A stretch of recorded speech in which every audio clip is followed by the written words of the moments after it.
అందరికీ నమస్కారం. నేను వీణా ఇసుకపట్ల అరవ శ్రీధర్ గురించి మాట్లాడదలుచుకున్నాను. నాకు రీసెంట్గా బెయిల్ మంజూరైంది, కండిషనల్ బెయిల్. దాంట్లో కండిషన్స్ పరంగా నాకు ఏదైతే బెయిల్ మంజూరైందో ఆ 2 కేసెస్ మీద నేను ఎటువంటి విధంగానూ మాట్లాడకూడదు. అది సోషల్ మీడియా ద్వారా కానీ, మీడియా ద్వారా కానీ, లేకపోతే డైరెక్ట్గా కానీ ఆ కేసెస్ గురించే నేను మాట్లాడకూడదు. సో నాకు బెయిల్ మంజూరైన కేసెస్ గురించి నేను అస్సలు మాట్లాడదలుచుకోలేదు. ఇప్పుడు ఎందుకు మాట్లాడుతున్నానంటే ఇది different, not related to case. ఏంటంటే నేను నా గురించి నా బాధని మీడియాకి వెల్లడించినప్పుడు, ఎక్స్పోజ్ అయినప్పుడు జనసేన అధినేత అయిన పవన్ కళ్యాణ్ గారు సహృదయంతో ఒక కమిటీ వేశారు అరవ శ్రీధర్ ఎమ్మెల్యే మీద. ఆ కమిటీ రిపోర్ట్ వచ్చేంత వరకు జనసేన పార్టీ కార్యక్రమాల్లో, ప్రోగ్రామ్స్లో పార్టిసిపేట్ చేయకూడదు అని చెప్పేసి ఆ లెటర్లో ఉంది.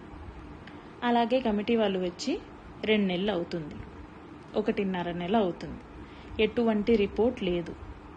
రిపోర్ట్ వచ్చేంత వరకు జనసేన పార్టీ ప్రోగ్రామ్స్కి శ్రీధర్ ఇన్వాల్వ్ అవ్వకూడదు, అటెండ్ అవ్వకూడదు అనేది ఆ పార్టీ అధినేత నిర్ణయించిన విషయం అందరికీ తెలిసింది.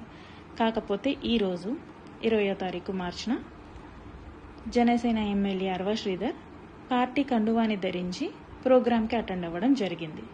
ఆ ఫొటోస్ని బహిరంగంగా సోషల్ మీడియాలో అందరూ అప్లోడ్ చేయడం జరిగింది. అందరూ అనగా అరవ శ్రీధర్, ముక్క రూపానంద్ రెడ్డి, ముక్క వరలక్ష్మి, వీళ్ళందరూ అప్లోడ్ చేయడం జరిగింది. ఎలా అప్లోడ్ చేశారో అనేసి నేను క్వశ్చన్ చేస్తున్నాను. ఈ క్వశ్చన్ జనసేన అధినేత పవన్ కళ్యాణ్ గారిని నేను క్వశ్చన్ చేస్తున్నాను. సార్, మీరు ఇంటర్నల్గా ఏమైనా రిపోర్ట్ ఇచ్చారా? క్లియరెన్స్ సర్టిఫికేట్ ఇచ్చారా శ్రీధర్కి? అంత బహిరంగంగా జనసేన కండువా వేసుకున్నాడు అంటే ఎమ్మెల్యే అరవ శ్రీధర్కి మీరు క్లియరెన్స్ ఇచ్చారా? రిపోర్ట్ ఇచ్చారా ఇంటర్నల్గా? ఒకవేళ అలాంటి రిపోర్ట్ ఏమన్నా ఇస్తే నాకు కూడా తెలియజేయండి దయచేసి.